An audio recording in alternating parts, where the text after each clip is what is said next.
Florida Republican. Go ahead, Michael. Yes, hi. I've been a Republican most of my life. And so, I'm going to quote Biden here. He said, words matter. If we go for insurrection, it will be a disaster for both parties because we are right now. Well, let me get back to words matter. We all know what we've heard herd immunity. We hear it daily. We're bombarded by it. But when you add the word natural, and sometimes people use both words interchangeably, they're not. Natural herd immunity means you let usually an animal experience the disease until a certain number die. When you apply that to humans as public policy, it is the textbook dictionary definition of genocide.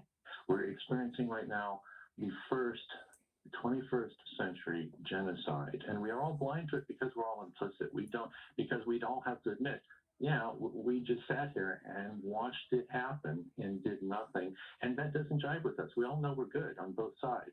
We're patriots on both sides.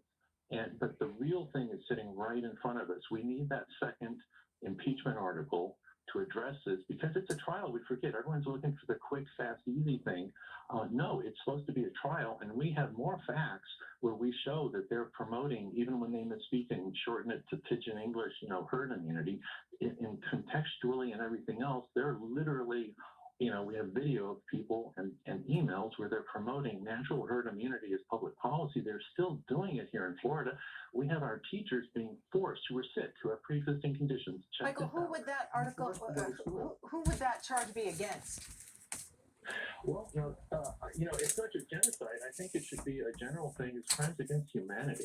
Okay. Because there's also... Nicholas Mendes, let me ask you, what is Congress working on this week or in the coming weeks in response to the pandemic?